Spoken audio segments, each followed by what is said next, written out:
Ladies and gentlemen, welcome back to the Social Marketing Show. It's your boy, Pat Hilton. Normally, I just do Mindset Monday and rant, but today I have expert Zach Hoffman from Exalts Marketing with me. Zach, how's it going, buddy? Going excellent, Pat. Thanks for having me. Zach? Definitely picking up on our chat from this morning, right? Let's go. Yeah, dude, it's awesome. And this is exactly what we've been talking about for months, and that's that just social media is taking over, and not only just social media, but live streaming. So you've got some really neat statistics that we were talking about. Will you drop those real quick to start this off? Because Jake Paul and Mike Tyson pretty much broke the internet over the weekend.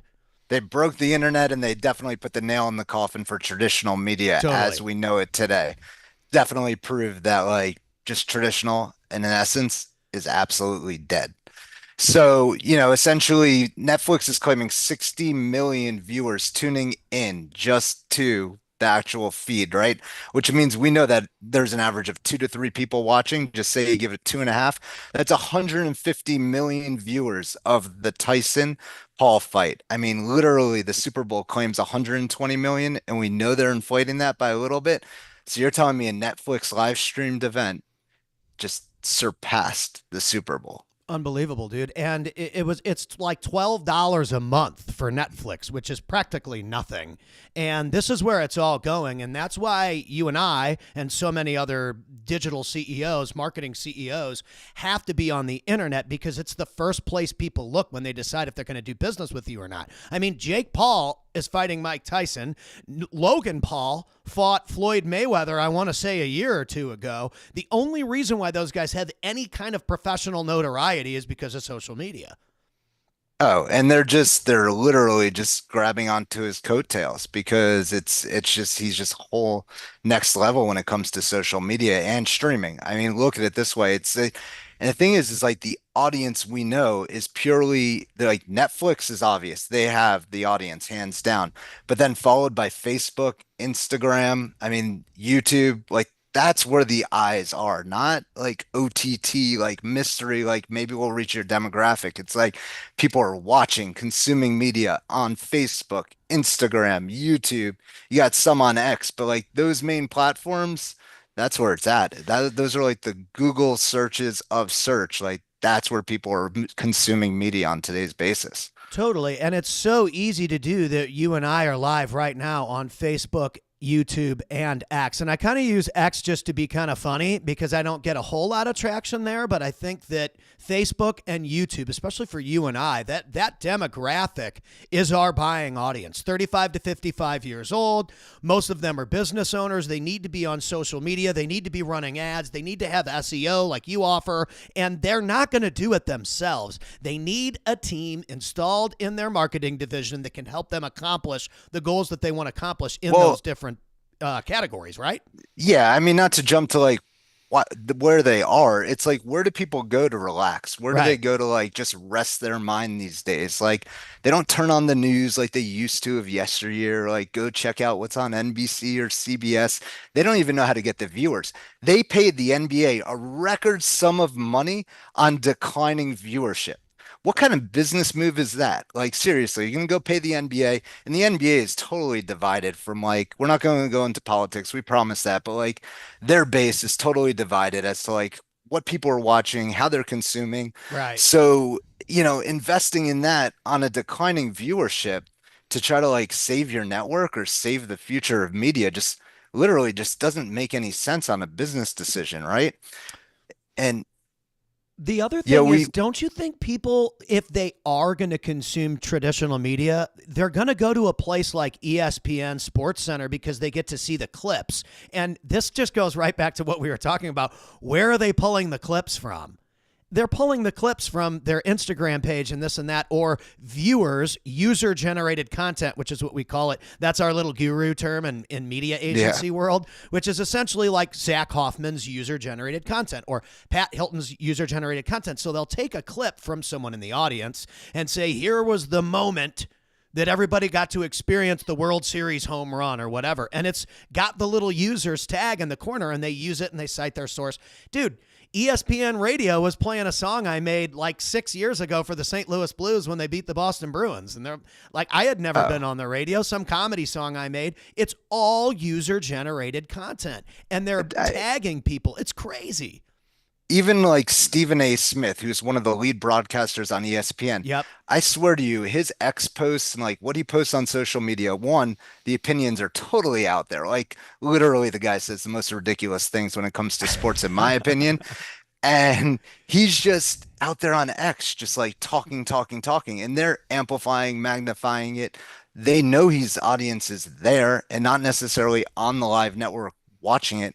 I wouldn't even, I mean, I remember as a kid, I knew like on cable television, like what channel ESPN was. Like I barely even know how to get to it right now. If I was to turn on the broadcast TV. And the only reason why I brought it up is because I was just at the gym and it just happens to be one of the TV screens that's on at the gym. I think it's the only thing that they even run because like you said, when people go to the gym, they don't want to see MSNBC or Fox or CBS or ABC. They don't want to see it in the morning. It's sports related. You're at a fitness company, you're there to work out. And so everything that's on the TVs is like football replays or Sports Center or whatever. And I noticed that all the clips that they were playing was like from some kid in the college football audience's phone or this person, or it's a live stream from this. And it's all going back to the users like us. We've become the media. Oh, it's the user experience. And even this morning when we were talking, I shared with you like on the phone, I took some pictures when I was at a sports bar this weekend where there's literally, I call them picture frames now. There's 6 picture frames. I mean, old television sets in the background where people have their laptops set up, they have their mobile devices set up. And for what? So we could all stream Netflix and watch the fight this weekend. And I assure you, when somebody's at a sports bar right now trying to watch the game they want to watch, they have their device out. They're watching YouTube TV probably to watch the game they want to watch right in front of them. Totally. And dude, I was at, I don't remember, a couple of years ago, it was a Super Bowl party at the neighbor's house with my wife and the kids, and they're all playing, and everyone was on their phone during the game. So everybody's on their phone being advertised to during the game. And then when the commercials are on, you're watching the commercials. And then when it's halftime, you're back on your phone. Like, dude, these companies, it's just as important to be advertising on Facebook or Instagram or YouTube during the Super Bowl as it is to actually be in a Super Bowl commercial because everybody's got their phone out. Well, I believe that part of the consumption measurement right now is how much people are catching on social media from that Super Bowl audience. Like it's not even about catching that like 30 seconds anymore. It's how do you take that 30 seconds and multiply it to minutes of engagement with your brand digitally? I've been saying this for years, and now we're just like, we're in an environment where like Google's CEO said it best with AI. They said, we can't be caught underinvesting in this medium because they know where AI is going. Essentially, as a business owner, you can't be caught underspending on media for the internet because digitally we all know this is where the audiences are, and you're almost going to short-proof yourself by over investing in media to like get consumers to consume where you know the audience is. And I would just love to see more advertisers creating 15-second, 30-second spots like they would for traditional TV and taking digital seriously like that. And rather than like thinking like, how do I create a traditional media spot that's going to catch attention? No. How do you create a meta spot that's going to catch attention? A 3-second, a 15-second, a 30-second, like real consumption. We know where the audiences are. Why are we ignoring it? Why are advertisers ignoring it? It's amazing. Well, maybe they're just uneducated on the fact, or they haven't seen enough people around them do it in the medium that we discuss all the time. Because listen, we're marketers. So this kind of stuff, it almost seems like common sense to us. Just like if I was a fitness trainer and I had jacked six-pack, well, it's easy for me, and it seems like it's so basic for me, but the user experience, they need it broken down, and they need the foundational elements. They need the macros. They need the calories. They need this. Whereas an advanced fitness trainer, he's like, well, I know what my maintenance is. Okay, well, we don't. And so in It's true. marketing terms, we have to be like, all right, well, you got to post your organic every day, and then you want to boost something every week and have an offer. And so we're going to have to understand that, again, the user has to have that broken down for them. And for what you do with paid advertising, you got to have something organic to put into your machine. So explain the difference, because you know this very well, Mhm. between paid and organic. You got to have organic content to boost something, but if you really want to go to drive sales and conversions and measure it very, very well, paid is definitely a different playing field for that. Correct. I mean, organic is creating that static content, those elements that are going to live with you today and tomorrow. Sponsored paid ads are like what's going to float it, get you more impressions or garner the audience like immediately. But they have to be synchronized, right? So you need that like non-paid organic content to then float with the paid ads as well. And, we have numerous conversations about like, just you need to be investing in content production. Like content production is it's that next level thing that you need to be doing. Well, and you were talking about attorneys because you work with a lot of attorneys, and there was a lot of attorneys. And I love that you brought this up because growing up in St. Louis, this was 35 years ago when I was a little kid. There was this Yeah. guy who advertised really, really well. They're called Brown and Crouppen. I'll just say who they are. And everyone in St. Louis knows who Brown and Crouppen. Hi, I'm Terry Crouppen with Brown and Crouppen and blah, blah, blah, blah, blah. If you've had an accident or this or that, everybody knew those commercials. And Yep. now that company is still around. That guy used to work out because St. Louis, small town with a big heart, is what I always call it. Everybody knows everybody. That guy used to work out at the same place I did.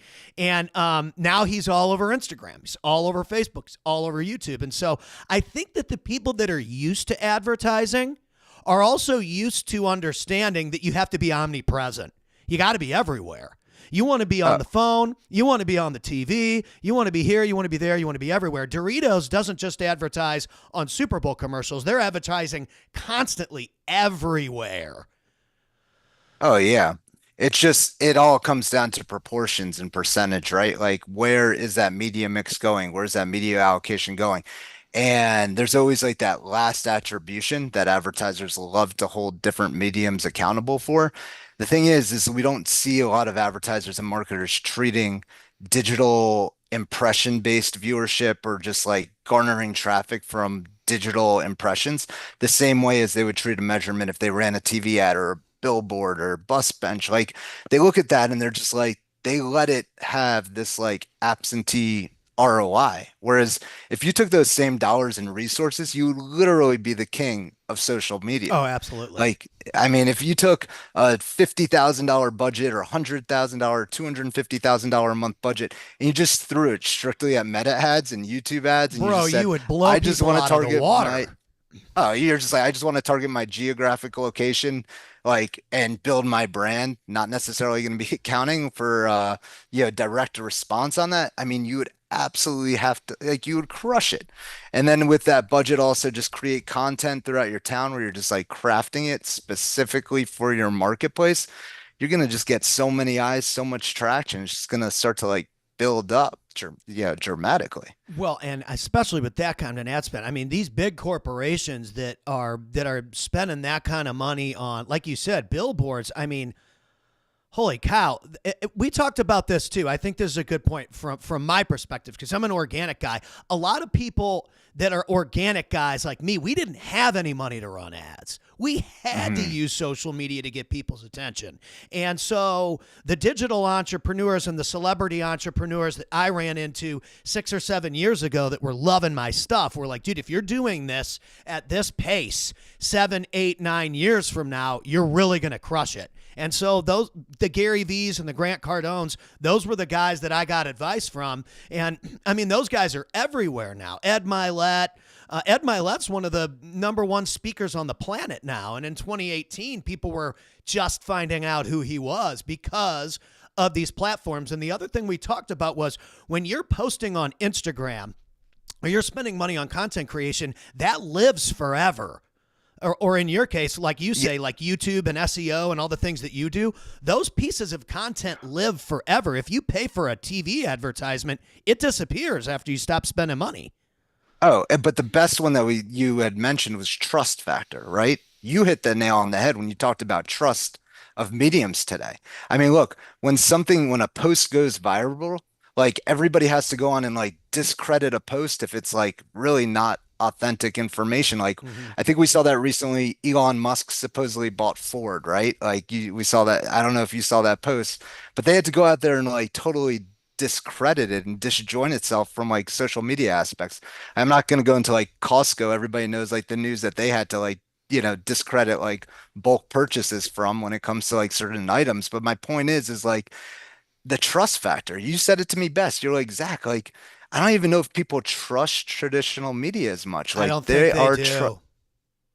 They just don't anymore. They've the way that they cover stuff, number one, and the way that they edit stuff and the way that they do it, that's why they've used the user to pull the user Mhm. up on screen, because you can believe the Florida Gators kid that posted something of people rushing on the field. It makes you feel like you were there rather than just going from the pro cameras from the ABC broadcast or whatever. It makes you feel like you were actually in the stands with that guy. And I think that when you talk to a camera or you do this, like we're doing, you chop it up, Yeah. you share it like we're going to do, you're able to get a little bit more insight to the human being behind the camera. And it doesn't come off as much like an advertisement, even though, yeah, I mean, we're here to market our companies and there's no shame in the game with that. But it's way more of, we took time to have this conversation, to produce it, to give people a little bit of insight of where the market's already at. This isn't Oh, where the market's going anymore. This is I the mean, market's already yeah. there. I mean, it's amazing. Like even, like we're not going to go political on certain things, but let's go political into like the marketing and advertising campaigns that just happened, right? Mm-hmm. Like you have little kids just like me. I showed my boy the cover of the Wall Street Journal because I still get the print edition of paper, so I know what goes on throughout the world. I Right. showed him the picture of Trump working at McDonald's. What does my 7-year-old say? He goes, "That guy's hilarious." And you better Right. believe a lot of other people around the country thought that. He's like, yeah, it's like he's making French fries, my kid's favorite. Like we all love a McDonald's French fry. He's at the window handing them out. Joe Rogan, top podcast in the Mm-hmm. country, hands down. Which candidate was on it? Which candidate wasn't on it? Yeah, that was a big play. And again, 6 or 7 years ago when Joe Rogan was first doing that show, I don't know that he had very many listeners. But Oh now yeah. he's got some kind of $100 million contract or something with Spotify. That's crazy. And that's also on top of the fact that he broadcasts for the UFC, that he does his Hmm. own comedy shows. He's got affiliations and affiliate marketing with Onnit, nutritional supplements, and who knows whatever else, kettlebell Yeah. companies and all this kind of stuff. Why? Because he built a brand with his name attached to it, and he's able to, and this is a key for people, he is able to be a revenue generating wheel, a piece of bigger machines. So I've always said this as an MC. People are like, does it bother you that you're never on the poster of the conference? And I'm like, well, no. Is Joe Rogan or Bruce Buffer on the poster of the UFC fights? No, they're part of the No. team. They're part of Yeah. the UFC team. And if you can become a part of people's teams as a marketer or as a digital producer or a ads guy, SEO guy, like you guys do, or organic or wherever it is, you've got your piece needs to fit into the machine and help the machine run better. Whether that's the Oh, UFC or what, that's where you bring the value. And I think that people always want that upfront recognition when really you need to mhm. give the upfront value, and the recognition always comes after you help people get results. Oh, for sure. I even just to go back to Joe Rogan though, he hit the Mount Everest of social media Oh, influence, and yeah. it didn't happen overnight. And look, he had the most powerful man in the world essentially on his podcast. Mm-hmm. Like, and it wasn't even, he didn't pay for it either. It was literally like voluntarily like, let's orchestrate it, let's make this thing happen. And it's amazing. And what did it take? It took I years of wonder how hustle, many views years of that has, production. too. Let me Oh, I look think that up that while we're was talking. well over 200 million podcast listeners at this stage. But I mean, look, Joe Rogan used to be the Fear Factor guy. He Uh started huh. back in the day, and then I saw him live on Improv, and when I saw him live at Improv, I was like, oh, it's the Fear Factor guy. And he had his podcast like kind of like starting out. Hmm. He had Elon Musk on his podcast, and you talk about guests and like influence. He's, I would say he's like the Barbara Walters of our time. Well, yeah, Almost, get he's any almost interview. like the Oprah Winfrey of podcasting. Like I think that Oprah was I think she is. She is the biggest talk show host ever. Every Ever. kid my age, I was literally talking to my mom about this when I was in Vegas. I'm hosting an event, and I'm like, dude, any kid in America would come home and their mom had Oprah on after school. Like you just had to Yep. deal with it, folding laundry and watching Oprah. Like that was how I grew up, and there was no choice. If I didn't like it, go play outside. Because back then there was no internet or any of this. By the way, that interview has 50 million views on YouTube. It's only been up for 3 weeks, and who knows how many that actually is because that's That's only one YouTube. platform. Yeah. Yeah, I read it's over 200 million people have listened to it, and that was going into the election, and that was getting people to take a specific action, which is to get Mm, out there and vote. I mean, look, that was just absolutely huge. Like the PR campaign toward the end of that campaign was absolutely genius. it Everything they was orchestrated, like I said, from the McDonald's visit to the Joe Rogan podcast, to the I garbage believe truck. that surely like took it all home. I mean, It it's was just hilarious. And like you said, even with your kid can relate to that. Even if he doesn't even know who that person specifically even is. And so how do we as marketers goes right back to Jake Paul. Is Jake Paul on the same level as Mike Tyson as a boxer? Absolutely not. But if you go back and you look, that was probably one of Mike Tyson's biggest paydays ever in history if we go back and look. In fact, I'll just do mm, it because now we got these phones. Watch this. I'm not sure about that, but Jake Paul's also What leveraged was this into a Mike Conor Tyson's biggest payday in boxing ever? Here we go.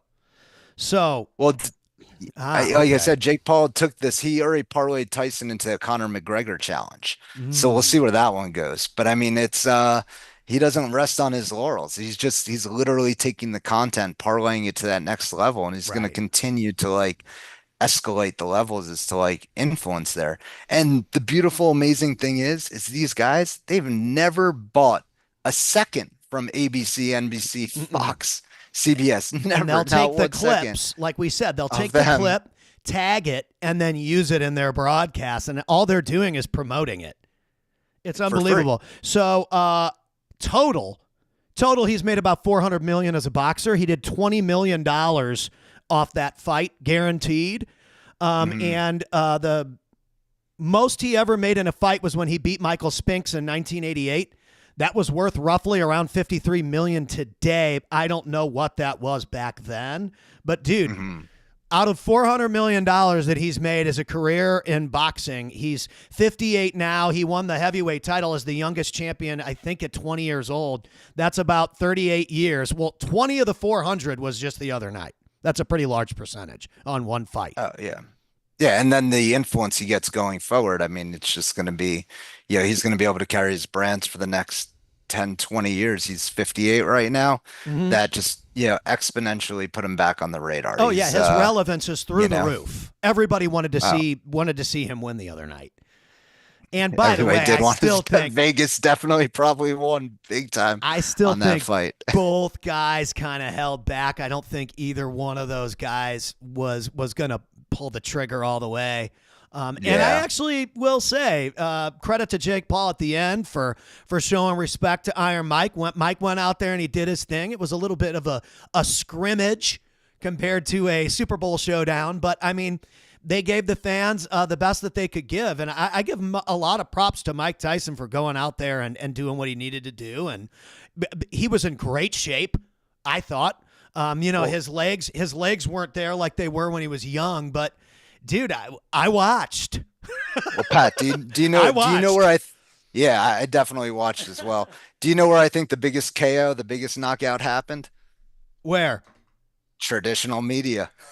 Literally, man. I was at a sports bar and people were watching laptops and they're watching their phones. Yep. That's probably what it looks like when they're watching sports on a Saturday or Sunday. That's what people are doing these days when they're in restaurants, when they're doing things. Like literally, traditional media got knocked out Well, during and that fight. let's talk about how we communicate with other entrepreneurs. It's through Facebook groups, Zoom Hmm. calls. This is a Zoom call that I can now pull into my broadcasting software. You're on Zoom, and I can stream it to all the different platforms, and it looks and sounds way better than Zoom. But even this company, Ecamm, realized, well, Zoom's really convenient for people. How do we make it so that our advanced broadcaster Macintosh dork users like Pat Hilton can bring any Zoom call into the platform and stream it, and it's going to give me the recording, the separate tracks, the separate video tracks. Everything is separated when we finish so that I can go back and edit it and use the clips.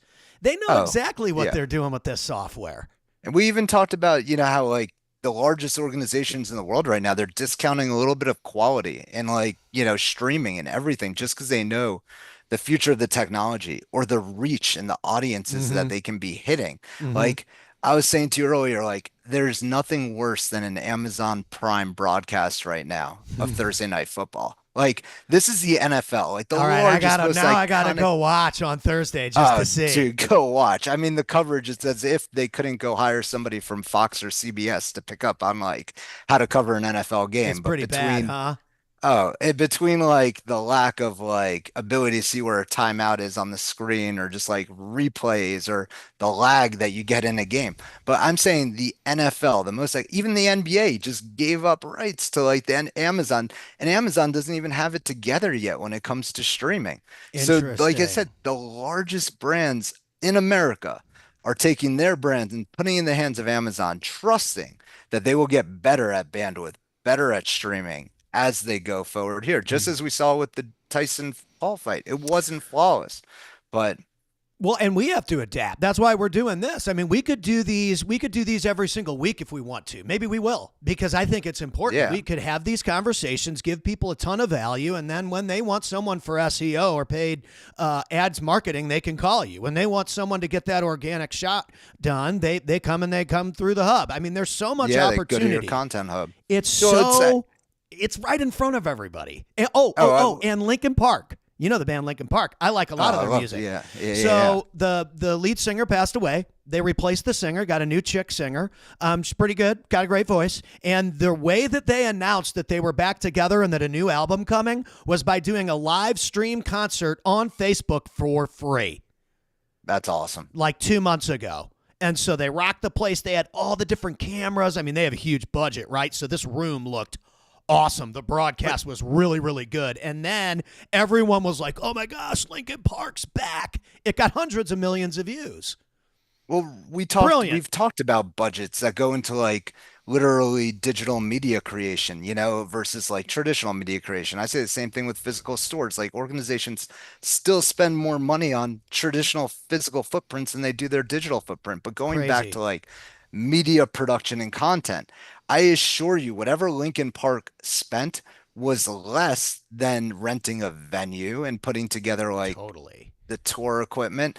It might have been like a large sum for like digital media creation budget perspectives, but look at Mr. Beast. Like his playbook was released and leaked on the internet. Like they go ham on the budgets. Like they'll spend a significant amount of money on budgets, but the significant amount of money is nothing compared to what they spend on traditional media production in this day and Totally. age. I'm gonna Literally lopsided. Makes I'm no pulling up the sense to me. stream to see how many views it got. I'm trying to scroll back. I mean, dude, their stuff's Oh, the got Lincoln Park stream. so many views, just even from the clips. But I'll find it, Well, but millions of yeah, views. we've just talked about the number of like stars and income producers, like even the Grant Cardones of the world. I mean, look at the influence, the businesses that have, literally, dovetailed off of his social media influence. And it's continued production, continued creation of content. Yeah, And I'm and sure go ahead.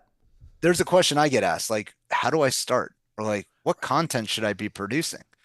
And I have an answer, and my answer is start producing, putting content out there today. Because I assure you, whatever you do today is not going to be the same thing you're doing in a year.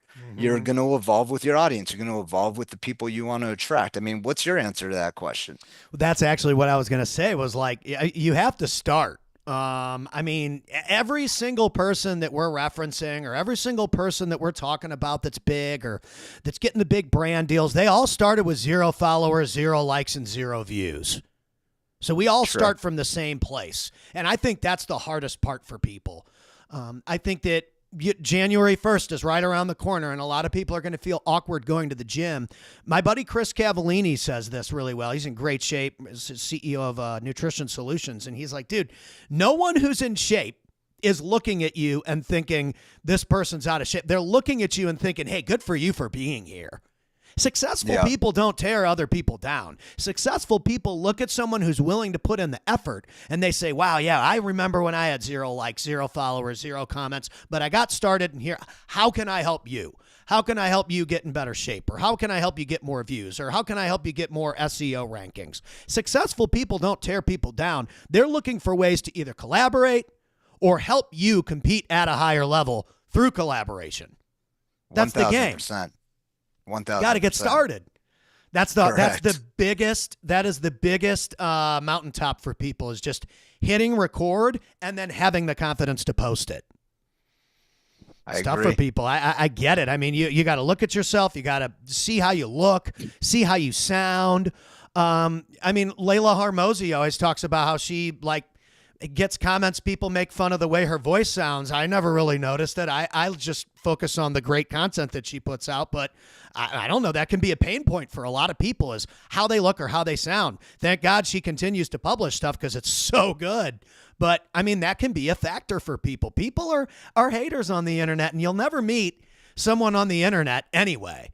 It's Joe Blow sitting in mom's basement commenting, saying something negative about a woman Oh, like that who's got hundreds of $1 million worth of exits under their belt. And usually it's just important to remember that when you're doing something at a high level and you're winning, there's always going to be somebody that doesn't like it. That's true. part of the game. Fact. Fact. Part of the game. So yeah, our job as marketers and as agency owners is to encourage you to take action. Whether you work with us or whether you start yourself, it's a job for all of us to do. And so we want to make sure we're going live, we're using the tools, we're showing you how to Oh, we do it. got it's all right here, man. You could just start today, tomorrow, just start yourself. It's But so I, true. I mean, to wrap it back to where I think we could, this has definitely been fun, but I mean, definitely it all started with that fight this weekend, man. Mm-hmm. It's like as we used to play NBA Jam as kids, it was the nail in the coffin for traditional media. Yep. Don't be tricked by media sales reps that are just like, oh, the viewers are here, there. No, we know exactly where they are.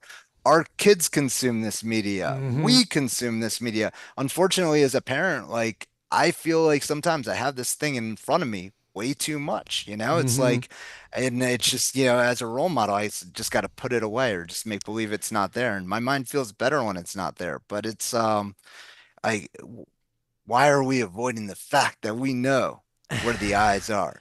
We know what they're doing. Yeah, We know and how I they're think that consuming it. the more we have these conversations, the more people are just going to accept the fact that if they're not putting out content and they're not searchable, that somebody Yeah. else is going to be who gets clicked on and who gets the deals.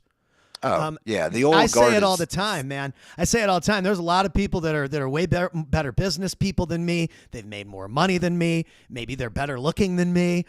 They're better speakers than me. But I continue to get gigs and I continue to succeed on stages and with business people because I found a way to be a piece of the machine. It doesn't. None of those other factors matter. It's how does this guy integrate within my community, and does he help me and the rest of the people around me succeed? And if that answer is yes for you, you have an unlimited amount of people that you can work with.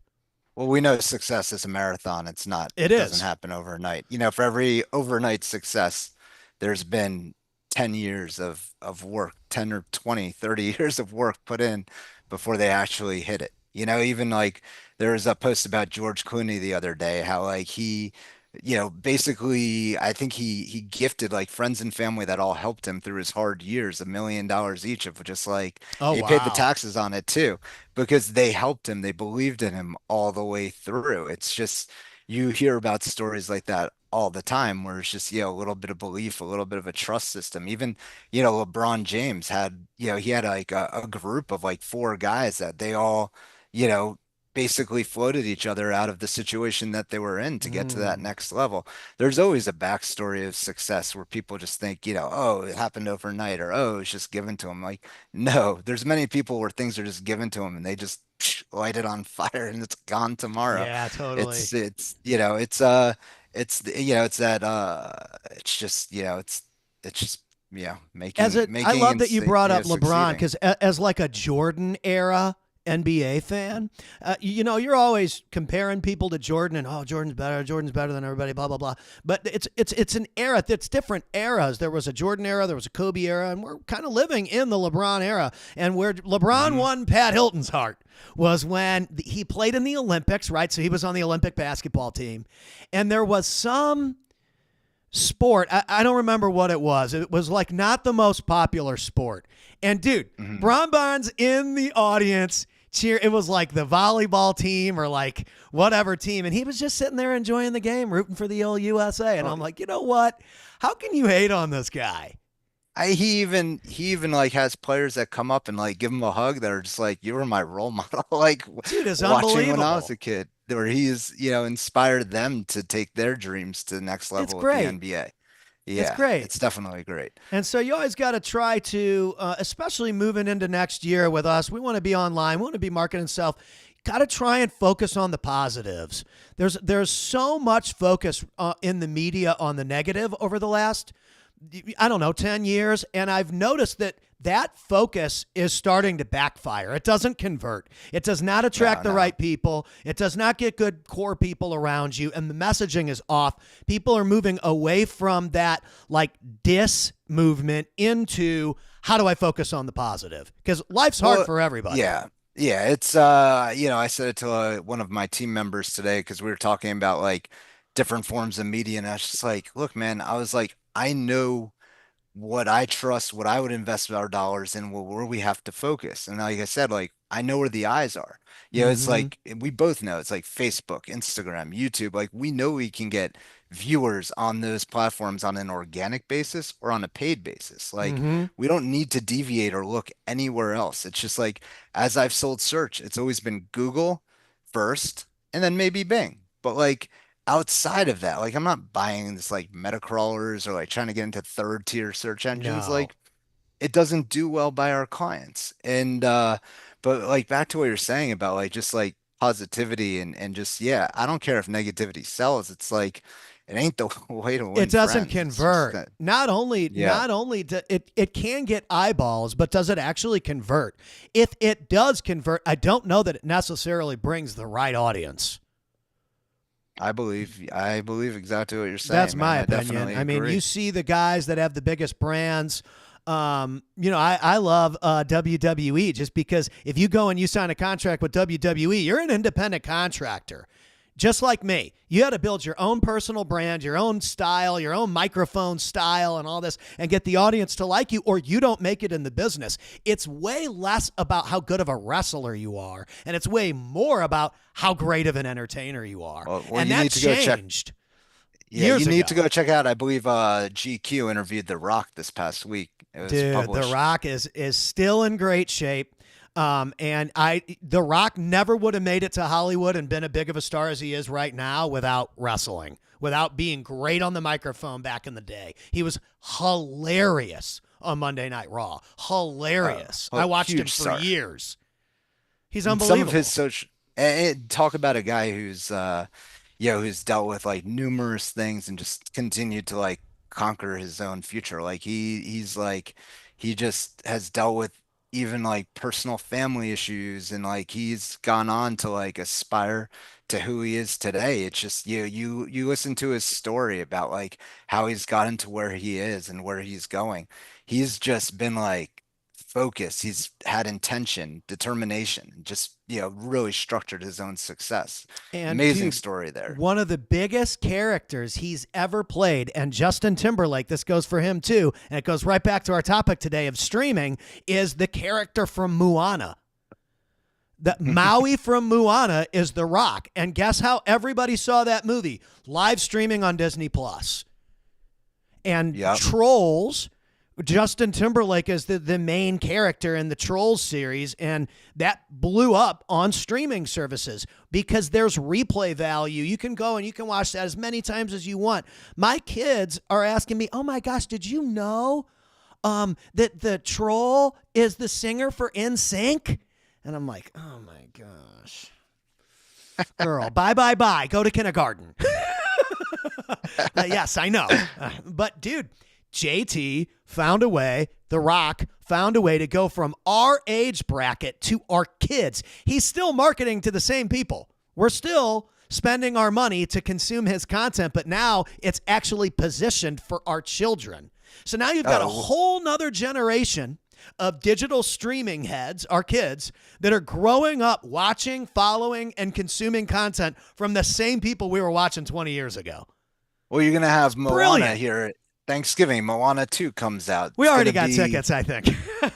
Do you? Yeah, it's going to be totally next level as It's to gonna be like just, huge. essentially, yeah, the viewership and just it's going to conquer the box office It's on a great global what they scale. did with that to create like a cross-generational, cross-cultural movement with that movie is brilliant.